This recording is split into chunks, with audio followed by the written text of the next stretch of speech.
What's up, Top Vlog? This is Anna Kasparian. I know it's been a while since I've been on here and posted a vlog for you, but I found a really interesting article in the New York Times that I think deserves a little media attention, so I'm going to tell you about it. This story has to do with the American Civil Liberties Union of Southern California and how they have decided to file a lawsuit against the state of California. Now that's interesting. Why would they want to do that? It turns out that there are several school districts in California that have begun charging public school students fees for basic academic necessities. Now, these include things from textbooks to examinations to certain classes.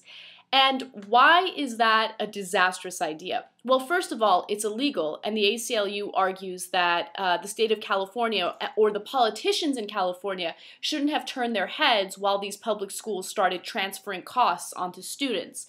Also, it's disastrous because it makes public education inaccessible to those who can't afford to pay for things like textbooks and for classes and for examinations.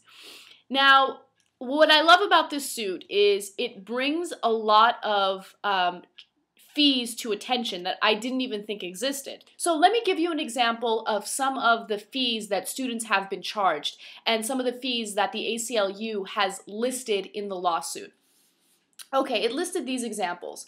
$1,833 for the cheerleading program at one San Diego high school. That's amazing. So almost $2,000 for a cheerleading program. Another San Diego high school charged $180 for the water polo team, and another high school charged $400 for the wrestling team. Now, an argument can be made as to whether or not a school should be able to charge for these activities, since they're not necessarily important when it comes to academics, but I'm not even having a conversation when it comes to books and examinations. High school students should not be charged to rent a book. Okay, this is not college, this is not higher education, this is basic education that should be granted to our students, to our youth. And why do I say that? Why do I have such strong feelings about that? Because the one thing that really equalizes people in the United States is education. The fact that public education is available to everyone is extremely important in leveling the playing field, to make sure that those who come from poor backgrounds can work hard and work their way up to change the course of their future. You know, if we make education inaccessible to those who don't have money, then those who are living in poverty will remain living in poverty, and education will only be available to those who have money. That's not what our country was founded on. That's not something that is going to be beneficial for our country in the long run. So I love that the ACLU is suing the state of California.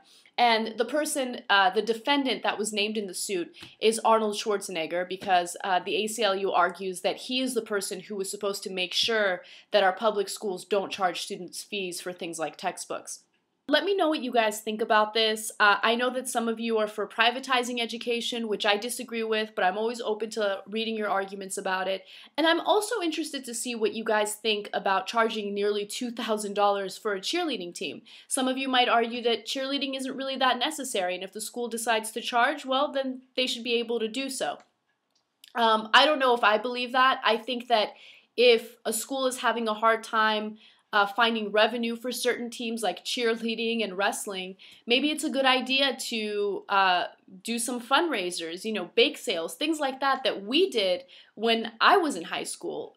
For instance, when we had our prom, the school couldn't afford it, and students had to pay money for our tickets and everything, but in order to keep the cost down for students, we did bake sales and we did fundraisers and we raised money that way instead of having administrators and teachers reach into the students' pockets to pay for the prom that we had. So, you know, there are other ways of raising revenue, and I understand that schools are facing these severe budget shortfalls and they need to find a way to pay for certain things, but it doesn't make sense to transfer these costs onto students. Alright guys, thank you so much for watching, and I will see you again soon with another Top Vlog.